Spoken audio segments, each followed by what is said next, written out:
morning, ladies and gentlemen. We're having a conversation today because I've realized I've bought 10 cars in 5 years, which the average person is a lot more than you need. Anyway, as I bought the Mitsubishi, this is my 10th official project car, or at least I'm counting it as 10. You could add a little bit more if you want to, but you'll see what's going on. So what we're doing today is we're going to go through and rank every single project car that I have owned. And I'm willing to bet that it's not going to be what you expected. Now go ahead and pause right now and leave a list down in the comments of what you think is going to be the list or what it's going to look like. I'll go ahead and list out the cars for you. No, I won't, because I'm going to keep that a secret. Don't leave a comment. Actually, please do. And subscribe. If you're new here and you don't know who I am, I'm SUPRA. I work on cars. Some good, some bad. Probably a lot of bad. Now, without further ado, let's simply dive into it. And number 10, the worst car I've ever owned, my least favorite, and it's not even close, is my 300ZX. Actually, I think I have a file on this. Oh, hey, I have a document called Ranking My Cars. That's helpful. So this car was a failure right from the beginning. I got too excited when trying to buy it, and my dad even warned me against it, and I kind of ignored him, and I was like, you know what, this is gonna work out anyway, trust me. It didn't work out anyway. I should have trusted him. I mean, just looking at it when I first bought it, there was a whole lot of red flags that I really ignored. I got blinded by the fact that it was a rear-wheel drive manual and that it had less than 100,000 miles. The things that I ignored were none of the electronic buttons worked for any of the latches. There was rust on the underside. It had been in a wreck in the back. In the front, some of the suspension components were bent. There was a lot of red flags, but as I mentioned... Seriously? You're the weirdest dog in the world. But as I think I mentioned in How to Buy a Project Car, I got blinded by the fact that it was a rear-wheel drive manual Japanese car, and I got excited and I went ahead and bought it. It caused me nothing but heartache even trying to work on it. I jumped into something that was far beyond my ability, and I just kept running into issue after issue, and eventually I got to a point where I thought I was making progress, and then one day parked outside and the rain of Oregon, which is constantly dropping down, ruined all my progress. I got mad, plasti dipped it, and sold it. So, least favorite car I've ever had. It drove fine, all things considered. It was a blast to go on back roads with, but God, gosh, that car just sucked. I ended up selling it for pretty much nothing. In the end, I made 750 bucks off it, because I traded it for a PC that I got to sell to my brother, so. Yeah. Number 9 on the list is my sister's Toyota Camry. Now, 99.9% of you probably never remember this car because even if you've been around the channel for a long time, this was a one-off episode that I had. So pretty much what had happened was my sister went out of town for a weekend. I took her car, did some work to it, and I got it back to her. Now, some of the work I did was pretty good. I put in new HID headlights so she could actually see at night. I put in a reverse camera, which was the first time I installed one, and as you guys have heard in the past 2 weeks, I really love them. I also put in seat heaters, which were amazing. They were really easy to install and incredibly convenient, as you could imagine with the seat heater. The exterior wasn't phenomenal. So this is back when I was going through a plasti dip phase, and I was like, all right, I have plasti dip, I could use the plasti dipper car, a lot of subtle little wide body, but the issue was that in the time that I have, I vastly overestimated or underestimated how much time I would need in order to get the car to actually look good. And it's a bummer because it's one of those cars that I was like, I was on the right track, but I want to get it back so I could give it another shot. Now, unfortunately, the car got totaled, so I don't think I'm going to get it back. There actually is a slight chance, and if I do end up getting that car back, you'll see me essentially try to redeem myself. Of course, assuming the car is actually worth redeeming at this point. Number 8 is my first 3000 GT VR4. Now, it's not this one, it's the white one outside. If you guys watched this episode, it's the one that we took some parts off of. This one is really low on the list simply for the fact that it didn't work out. Now, I've bought quite a few cars, and this is the only one that I've ever had where it didn't go as planned, and it's to a point that's really beyond saving for me. Now, it doesn't mean that that car is a complete waste and that it's dead. There's a reason that I still have it right now, because I could use parts off that for this project car. I knew I'd get another 3000 GT VR4 specifically, and so to be able to have one that's in solid condition, I mean, it looks great on the outside, but there is a little bit of an accident in the front, which makes it tough to sell because it's not a completely straight shell, at least in the front. The frame's fine. Anyway, all that being said, the fact that the engine is catastrophically failed, I can't fix it. That's a little bit of a drawback for you. So that one, it's a really simple story. It's just it didn't work out. Oh, hey, my trumpet's here. You guys want to hear me play?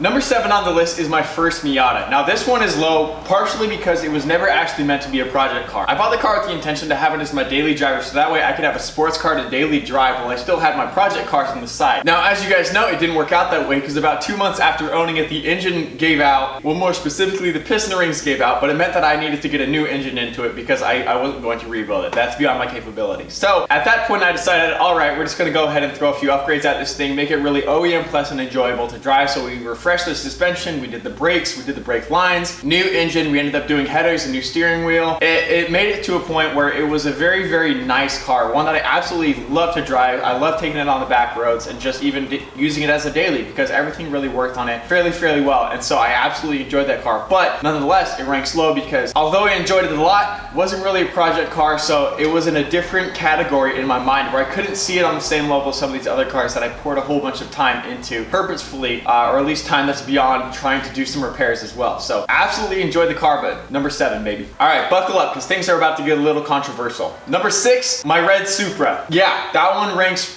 fairly low on the list, and I think some of you guys are going to be a little surprised by that, or are surprised. I revealed it already. Ta-da! Why would you want to get on my lap? You got friggin' knives for hands. Now don't get me wrong, I actually really like this Supra. I've been driving it a lot more recently. As you guys saw in the last video, we fixed a bunch of things up that makes it a lot more easy for me to just get in and drive it, but there's just some issues that really make it tough for me to truly love it. Specifically, there are 3 things that are holding it back. 1, the engine's pretty much dead. If it just doesn't start one day, I would not be surprised. 2, it is an automatic transmission. As much as I love making fun of it, and it's not too bad to drive with an automatic transmission, it's impossible to drive an old Japanese sports car that's an automatic and not feel like something is missing. Especially for myself who had one that was a manual, and it doesn't feel the same. And it's a little bit of a bummer where I get in, I'm like, this is cool, but the driving experience really isn't there. And then the third thing is the small thing, it's the heaters. Now we didn't get those fixed last time, but especially right now where we're in that 8th month period in the state I live in, which is Oregon, where it's cold, wet, and rainy, not having heaters or defrosters is really just like, oh, all right. You kind of got to psych yourself up in order to get into the car to drive. So I love it. On sunny days, it's great. It's just missing some stuff. The cool part about it though is getting in it, I do get a little bit of nostalgia feel from my first Supra, which I really loved. But nonetheless, ranks in at number 6. Number 5 is my Toyota Sienna. Yeah, my minivan.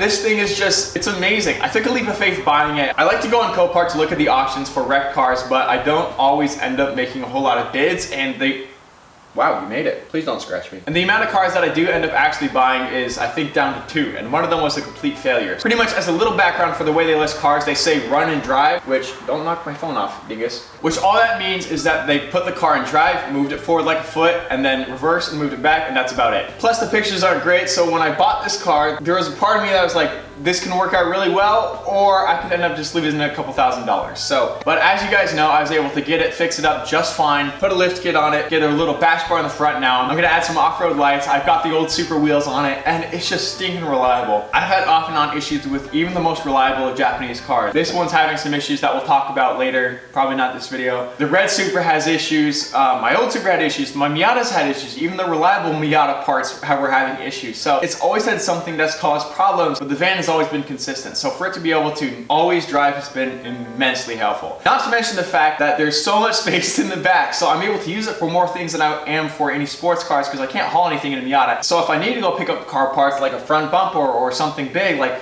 I can do it. And even as you guys saw, I towed my Miata as well as filled up the entire trunk with car parts when I was buying my wrecked Miata to restore. It's just a van that is so absolutely convenient that it's just hard to put it anywhere lower on the list, even if it's not incredibly flashy. But I do get looks from dads who are driving other Siennas. They give me this look of jealousy like, oh man, and then they look over at their wives and they're like, honey, honey, honey. And then the wives ignore them, but you know, that's how life goes, I guess. I'm not married. You're gonna get mad in 2 minutes when I have to go reset the camera. Number 4 is my brother's Mustang. Now, like the van, sometimes simpler is better. And this one was really cool because this was the first time I did some sort of semi-basic OEM plus upgrade. And I really started to fall in love with that design, as you could tell with the Miata, the van, and my other Miata. You are literally about to fall off. If I spread my legs 2 inches, you're done. Want to bet? I wish your claws were long. Yeah, what are you gonna do? Okay, but that one was really cool because it's a car that's still around today. My brother still daily drives it. It's great. Not to mention that it's, in my opinion, oh Lord, I had to do that. If I did not give that cat a yeet, I was gonna lose some skin on my heckin' knees. Got a mark on my hand from him scratching me last week. But the car is amazing in a whole bunch of regards. The wheels look amazing, the lights in the front and back are great. The seats, oh my gosh, they fit so perfectly. They conform your back to that spot where you don't have to like lean back to stretch or you don't feel like you're hunched over. Plus on top of all that, it was a car that I was just able to give to him. The process of asking him what he likes about cars, sending him photos of different car parts on the Mustang and being like, is this good, is this bad? All the while doing it with the intent to give him the car without him actually knowing, which was was so much fun. Can't wait to do that to my other brother, but unfortunately his taste is a little more expensive right now, so we're getting there. But the car has more than just a project car value to me. It's got sentimental value, which definitely helps boost it in the rankings. Now to the top 3. Number 3 is my smashed Miata. Now admittedly, there is maybe a little recency bias because I just finished that car, but that was the first time that I finished a project car and I was able to look back and be like, yeah, I did a solid job on it. Was it perfect? No. Was the paint great? No. But it was one where I could look at it from where it began to where it is now and be like, I didn't just change it, but I drastically improved it. Heck, I took 2 Miatas that were bound for the scrap heap and combined them to get one running car, and when I sold it, it was honestly one of the most gratifying experiences I've had in a long time, where these guys came down to take a look at it and it was just like, it was like you're at a car meet and you brought the nicest car and they're like, oh man, this is amazing, and they opened up like, whoa, this is in such nice condition, and they took it for a test drive and came back and like, wow, that drives amazing, like I want it. And it's like, that was really cool to me. You don't always get that. I mean, 99% of the time I'm getting like really encouraging comments from you guys. It's great. I'm getting constructive criticism when I do something stupid. But you get the 1% of people who are like, you're ruining a car, take his tools away, this is stupid, this guy should never be able to work on a car again. And obviously those comments stick out a little more than the encouraging ones despite the quantity. So thank you guys so much for encouraging me, even if you think what I do is stupid and unnecessary. But to be able to have it actually literally paid back in the real world, where I didn't lose money on the car, I made a profit on the car, I was able to do something that I was proud of, and I felt like it was a high quality job. So that one was just really cool. It's really a milestone car for me. In the same way that my very first Supra was, it was something that I could use this as an establishing point to move forward. So now I have a base that I will not make a car that's any lower quality than that. It was just really cool, and definitely one of those that was amazing. Now, number 2, this baby right here. You'll see why it's not number 1 when we get to that car, but this one is just, it's a dream car. Yes, it has issues. Yes, you can see the wheels off, which means it's not running right now. We're gonna talk about that more in depth. Long story short, timing issues, but we're gonna get those sorted out. But this is a dream car. It's a car that I've wanted since I was 17. It was the first car that I ever started looking for when I was looking on Craigslist and Facebook Marketplace for cars way back when I was a teenager. It wasn't something where I was really perusing for Supras or even for RX-7s, although that was another one of my dream cars. It was always this car, every day looking for a 3000 GT. I got my white one and it didn't work out, and it was a bummer. I never even got to drive that one on the road. Then I got this one, I fixed it, and I got to drive it, and that first feeling was just, it was all smiles to be able to get on the road and actually just take it and hit the throttle. And unlike all my other cars, have it accelerate, because this thing is actually pretty quick. A lot quicker than I was expecting it to be, which is, ooh, nice. Plus it's in such great condition. The exterior, it looks great. It does need some work, unfortunately, and the more I cleaned it up, the more the actual scuffs showed through, unfortunately, and the dents reflected the light a little bit better, so we may do some work on this sooner rather than later. Just the interior is immaculate. It looks beautiful with the cream leather seats and with the black accents. Oh my goodness, it's just, this car's crazy. Like, I don't know how to explain it beyond just saying that this is my dream car. It's the feeling that you get when you buy your dream car. Can't really quantify that, but I think you guys understand. Number 1, to no one's surprise, is my first Supra. That one is number 1 for a few reasons, but most importantly, the amount of work that it took to get it to where it was, the amount I learned about working on cars through that car alone is almost immeasurable. I tried doing a wide body and failed, and I tried a couple other times and made it look okay. Tried vinyl wrapping, I tried painting with freaking rattle can. I dyed the interior for the first time. Tried a custom center console. I did a 1JZ swap, for crying out loud. Like, heck, even when I first went to go buy the car, I had to have my dad test drive it because I wasn't comfortable driving manual. Like